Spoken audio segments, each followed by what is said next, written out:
Iniimbestigahan ng Commission on Human Rights ang pagkamatay ng 19 na individual sa engkwentro ng militar at NPA sa Negros Occidental. Kabilang sa mga nasawi ang 2 Filipino-Americans. Mula sa Quezon City, nakatutok live si Rafi Tima. Rafi. Ivan, isang candlelighting ceremony nga sinasagawa ngayon ng ilang grupo dito sa harap ng oblation dito sa UP Diliman para nga sa mga biktima ng nangyaring engkwentro sa Toboso, Negros Occidental. Ayon naman sa AFP ay na-turn over na yung lahat ng 19 na labi ng mga nasawi sa naturang engkwentro. Maririnig sa video ito ang matinding putukan na ayon sa Philippine Army ay engkwentro sa pagitan ng mga tropa ng Philippine Army at elemento ng New People's Army sa Barangay Salamanca, bayan ng Tobosa sa Negros Occidental noong April 19. Ayon sa Philippine Army, isang sundalo ang nasugatan. 19 ang nasawi sa panig ng mga umani rebelde. Kabilang ang kanila umunong leader na si alias Jong na may 1 milyong pisong patong sa ulo. Nitong April 22, inaresto sa Talisay City ang 5 umunong rebelde na kasama sa di umano'y engkwentro. Kabilang sa mga nasawi ang 2 Filipino-American, sina Lyle Prejoles at Kai Dana Rene Sorem. Ayon sa Philippine Army, mismong kaanak daw nila ang nagkumpirma ng kanilang pagkakakilanlan. Sabi ng bagong alyansa Makabayan USA, may dugong Pinoy si Lyle at isa umunong human rights advocate mula sa California sa Amerika. Nasa Negros Island daw siya para personal na saksihan ang hirap na dinaranas ng mga komunidad doon.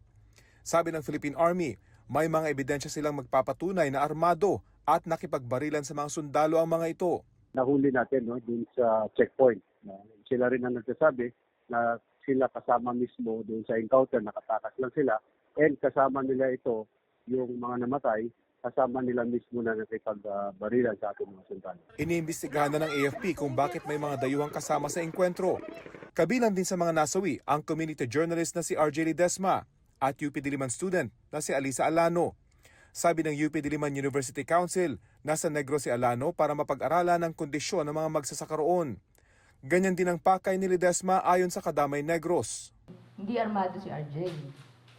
So bakit siya pinatay ng AFP? Ngayon po parang ang sinasabi ng AFP bakit daw nandun si RJ? Ang tanong po natin, kapag may namamatay na journalist, ay hindi itanong kung bakit siya nandun kasi trabaho niya po yun. Hindi kami magpati, do active lang siya sa iyabing school. Sa tutuod lang, wala kami kapati. Wala gid kami kapati 100%. Sakit na samon nga ginaano siya blas ang mga tao, ginajudge. Giit ng grupong karapatan, hindi combatants ang 2 Filipino-American, community journalist na si RJ Ledesma, UP student na si Alisa Alano at 2 iba pang tinukoy nilang kabilang sa mga nasawi. Panawagan ng grupo, magkaroon ng isang independent investigation. May paniniwala po kami batay dun sa aming mga ulat na nakakuha sa Negros na ito ay isang massacre. Bukas daw ang AFP sa naturang investigasyon.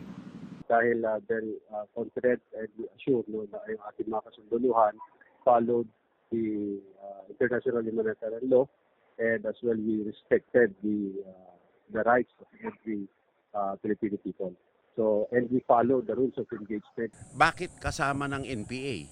Whether or not na NPA yun, nandun sa enkwentro, you shouldn't be there in the first place. Sabi ni AFP Chief of Staff General Romeo Brownor Jr., pinaigting nila ang kanilang operasyon laban sa NPA. Maraming pinapatay na mga sibilyan na mga inosente ang New People's Army. In fact, around the country, we have recorded 50 of these executions made by the New People's Army. At karamihan nito, around 38 of these incidents are in Negros. Ang Commission on Human Rights nababahala raw sa nangyari. Gumugulong na raw ang sarili nilang investigasyon.